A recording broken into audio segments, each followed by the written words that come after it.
Duol mandiko jopuonje tich e pacho kamano Teacher Service Commission ochungwe tich jopuonj abich ma itudo kod ketho mar mako kendo keyo e mbui tipo mar video mar jopuonjre ma jograde 2 e skund primar ma Itumbi DOK e county ma Kisii. Jopuonjgo gin e kind jopuonj 7 manochwale doho ma Ogembo kotenore kod ketho no. George Bati miyo waler.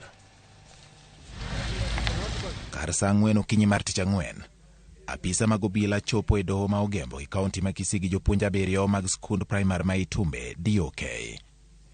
Jopuonjgo nyomaki ka iwacho ni tipo mane gimako kendo ke mbui tich abich mokalo ne otang'o nyithi grade mar 2 mapok ochopo ik rieko katimo timbe anjao ka giwegi to gikoni gin ne gichiwo mana kum ne nyithindogo. Jatend obila manyamache kaunti ma Kisii Kipkulei Kipkemboi oyango ni bang' timo apedha nyogi mako japuonj mar 7 ma itudo gi timno. Yesterday at around midday we had a report from the sub-county Director of Education, Madam Linet Onduso, that there was a clip going viral in the social media. Immediately our officers were dispatched to the school in a company of education officers, and actually when we reached the school, when the officers reached the school, they were able to establish that actually the clip was taken in the school because the teachers actually confessed. In our custody we have 7 teachers, because initially we had 6, but after getting the information that the clip was shared with another teacher, we managed to arrest one male teacher.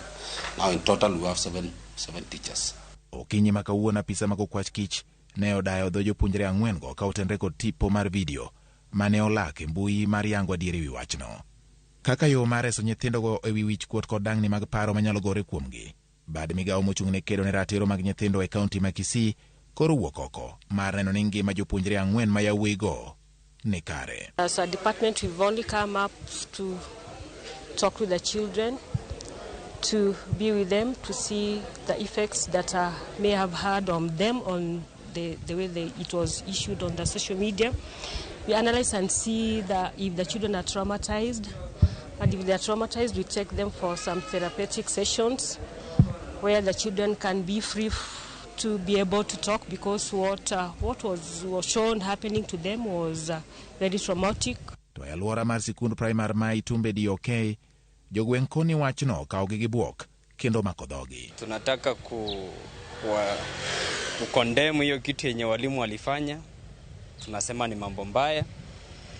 Ni kama bado walimu hawajaelewa hii mambo ya CBC vile inaenda. Tunaomba tu wapewe second chance, waadhibiwe lakini wasiadhibiwe kwa ubaya. Walimu wetu labda ni kuonyesha kwamba hawakukuwa na nia nzuri kwa kufundisha watoto ambao tabia kama hiyo, wanawachapa tena wanaweka wanawarekodi ndio wanatuma katika mitandao yetu. Hiyo ni kuonyesha vibaya shule yetu, na tena hiyo ni kuonyesha vibaya katika hii kijiji ambao sio vizuri.